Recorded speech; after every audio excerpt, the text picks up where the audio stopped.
Donald Trump's campaign just pushed out one of the ugliest pieces of political memes we've seen from a modern presidential candidate, and within hours it exploded in their faces.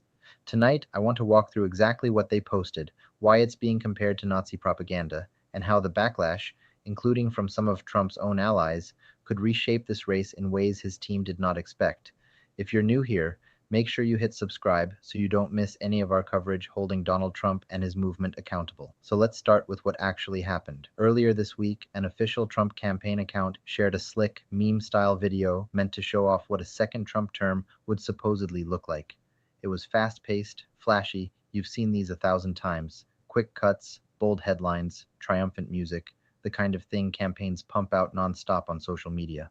But buried inside this particular video was a phrase that stopped people cold. As the screen flashed through fake news headlines about Trump's fantasy future, one of them read, and I'm quoting here, "the creation of a unified Reich." You heard that right. Unified Reich. Now, Reich is the German word for realm or empire, but in the 21st century, when you say Reich in a political context, most people think of one thing, the Third Reich, Adolf Hitler, Nazi Germany, the Holocaust. So when a major party presidential campaign in the year 2024 pushes out a meme that includes the phrase unified Reich as part of its aspirational vision for America, that's not just a bad look, that's a five-alarm fire. And the public response was immediate. Within minutes, screenshots of the meme were everywhere. X, Instagram, TikTok, cable news. Jewish organizations, historians, and civil rights groups were sounding the alarm. Democrats were calling it out. Even some Republicans who usually defend Trump were suddenly very, very quiet or openly uncomfortable. I'm going to describe this as clearly as possible so you don't have to go hunting it down yourself. Picture this, a fake newspaper layout on screen, the kind of thing political consultants think looks epic. There are headline-style promises, lower prices, tough borders, all the usual slogans, and then, tucked among them, this one line about creating a unified Reich, as if that's just a normal, everyday policy goal you'd toss in there like balanced budget or better schools. And this isn't coming from a random troll in some dark corner of the internet. This was amplified by the official Trump campaign. Once the blowback started, the damage control kicked in. The campaign quickly deleted the video. Spokespeople rushed out to say it was a mistake, that a staffer had reposted something from a random account, that Trump himself hadn't personally approved every frame. You know the drill. No one's responsible.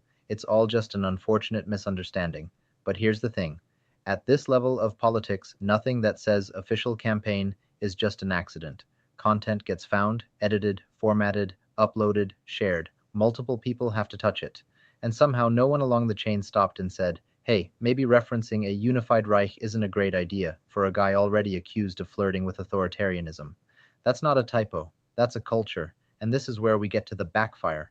Because this didn't just spark outrage from Trump's usual critics, it also forced a conversation his campaign clearly didn't want to have on the national stage, the long, uncomfortable pattern of Trump and his team amplifying extremist rhetoric and imagery. You don't have to dig deep. This is the same political movement whose leader has repeatedly used dehumanizing language about immigrants poisoning the blood of the country, called his opponents vermin, a term straight out of 20th century fascist vocabulary, dined with white nationalist figures and then refused to fully disavow them, shared and reposted content from QAnon supporters, and accounts that traffic in racist dog whistles. So when a campaign like that suddenly slips Unified Reich into its joke video or edgy meme, people are not going to assume it's a coincidence. They're going to see it as part of a pattern, and that's exactly what's happening now. Listen to how one Jewish civil rights advocate summed it up, and I'm paraphrasing here. This isn't about one word in one meme. It's about a movement that keeps dipping into the same poisonous well of authoritarian symbols over and over, as if testing how much the public will tolerate. That's the heart of this story. Is this just incompetence from a sloppy campaign? Or is it a deliberate effort to normalize language and imagery that would have been absolutely unthinkable from a major party nominee even 10 years ago? Because while a lot of Americans are rightly horrified, there is also a part of Trump's base, and we have to be honest about this, that sees this kind of thing and cheers. They like the transgression, they like the shock value, they like that their candidate is triggering the libs with language tied to some of the darkest chapters in human history. That's the chilling part of what otherwise looks like a backfire. It's satisfying in a way to watch the campaign scramble, to see them scrub the video, issue rushed statements, blame staffers, and insist once again that there's nothing to see here. It's satisfying to watch reporters press them on air. Why did your official account share Nazi-coded language? It's satisfying to see normal people react with disgust, but if we stop there, we miss something deeper. Every time a major political figure crosses one of these lines and the response is just a one-day news cycle and some half-hearted spin, the line moves a little further, a little closer to something we once promised ourselves we'd never accept. Let me underscore something important. Donald Trump has not been charged with any crime for this meme. Using historically loaded words is not illegal in the United States, and it shouldn't be. Free speech matters. Political speech matters. But accountability also matters. History matters. And when someone who wants the power of the presidency keeps reaching for imagery tied to regimes that crushed democracy, silenced dissent, and murdered millions, we have a moral obligation to say, no, absolutely not. This is not normal. You can also see how politically reckless this is. The Trump campaign has been trying, at least on paper, to claw back support with more moderate and suburban voters who drifted away in 2020. People who might dislike Joe Biden, but who also don't want to hand the nuclear codes to someone playing footsie with fascist symbolism. Now imagine being one of those voters, already uneasy, and waking up to headlines about Trump's unified Reich meme. Do you feel more comfortable with him, or less? You can also imagine the conversations happening in donor circles right now. There are wealthy Republicans, business leaders, people who care about their reputations, who have been telling themselves for years, Trump is crude, but he's good for my taxes, or I don't love the rhetoric, but the judges are worth it. Those people do not want to be associated, publicly, in perpetuity, with a campaign that can't stop flirting with the iconography of the worst dictatorship of the 20th century. They just don't. Now, to be clear, there are also figures on the right who have stepped up and said, this went too far. At least one prominent former Trump administration official publicly called it unacceptable and demanded the campaign hold someone accountable. That's not nothing. It shows there are still some lines that even parts of the conservative movement aren't willing to cross. But look closely at how the campaign itself is handling this. They're not treating it as a moral failing. They're treating it as a PR problem.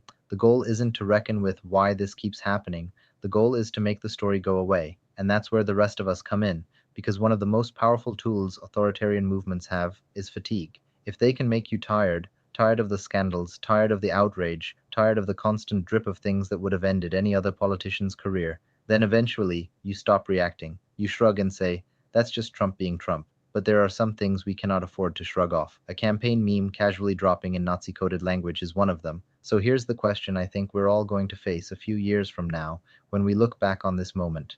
When a leading candidate for president started playing around with words and images tied to the Third Reich, what did you do? Did you laugh it off as just the internet? Did you roll your eyes and move on because you were tired of the drama? Did you tell yourself that memes don't matter?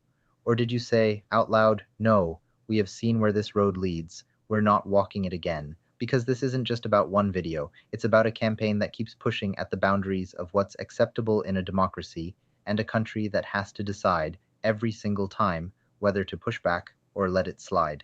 So, yes, this vile meme backfired in the short term. It embarrassed the campaign. It forced them to delete, to spin, to explain. It handed their opponents a crystal clear example of why so many people are terrified of giving this man power again. But the longer term question is bigger than Donald Trump's week of bad headlines. It's whether we allow the language and symbols of authoritarianism to become just another flavor of political content. Just another meme in the feed, just another day in American politics. I don't think we can afford that. If you agree, make sure you're subscribed. We're going to keep tracking not just these individual incidents, but the broader pattern they reveal and what it means for the future of American democracy. Thanks for watching, and I'll see you in the next video.